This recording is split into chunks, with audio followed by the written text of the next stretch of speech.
এটা হচ্ছে কি? কোনটা ম্যাম? ক্লাসের সব আমার ভুল হয়ে গেছে, প্লিজ বসলাম অনেকক্ষণ পড়ার পরে। আমার ভুল হয়ে গেছে, প্লিজ আমায় মাফ করে দাও। আমি আর কখনো তোমার সাথে এমন করব না। চুপ করে দাঁড়িয়ে রইলাম। এই কথা প্লিজ বলো না। আমি সত্যি সরি, আর কখনো তোমার সাথে এমন করব না।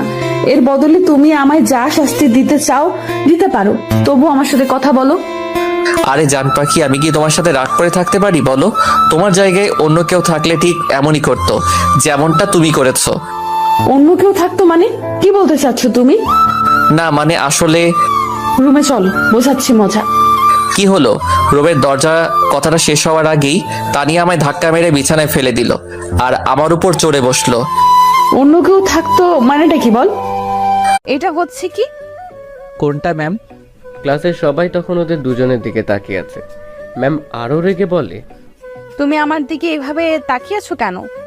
আজিব তো, আমি আপনার দিকে কখন তাকালাম? আমি তো পরি দেখতে ব্যস্ত। রবিউলের কথা শুনে ক্লাসের সব স্টুডেন্ট হেসে উঠল। এতে তন্না ম্যাম আরও রেগে যায়। তিনি চিৎকার করে বলে, স্টপ। ম্যামের এমন চিৎকার শুনে পুরো ক্লাস স্তব্ধ হয়ে গেছে। কেউ কোনো কথা বলছে না। ম্যাম ঠাস করে রবিউলের গালে চড় দিয়ে বলল, এটা ক্লাস, আনন্দ বা মজা করার জায়গা না। এরপর থেকে এমন করলে খবর আছে। ম্যাম কথাটা বলে চলে গেল ক্লাস থেকে। আর রবিউল বসলাম অনেকক্ষণ পড়ার পরে আম্মু এক গ্লাস দুধ আর কিছু হালকা নাস্তা দিয়ে গেলে আমি ওইগুলো খেয়ে আবার পড়তে বসলাম। পড়তে পড়তে 11টা বেজে গেছে। আম্মু আমাকে পড়ার টেবিলে থেকে তুলে নিয়ে খাবার টেবিলে বসালে খাবার খেতে আমি হাত ধুয়ে খেতে বসলাম। আম্মু আমাকে বেড়ে দিলে আমি খেয়ে আবারও পড়ার টেবিলে গেলাম। পড়তে পড়তে পড়ার টেবিলে ঘুমিয়ে গেলাম। সকালবেলা ঘুম থেকে উঠে ফ্রেশ হয়ে হালকা নাস্তা করে বের হলাম বাস স্টেশনে। কিন্তু আজকে আর বাস আসছে না। কি করা যায়? দেখলাম একটা গাড়ি আসছে। আমি সিগন্যাল দিলাম। গাড়িটা থামালে আমি বললাম যে আমাকে একটু লিফট দেওয়া যায়? কোনো বাস পাওয়া যাচ্ছে না। আমার পরীক্ষা ভার্সিটিতে। আর তখন ড্রাইভার, এখন তুমি ছবি দিবা না?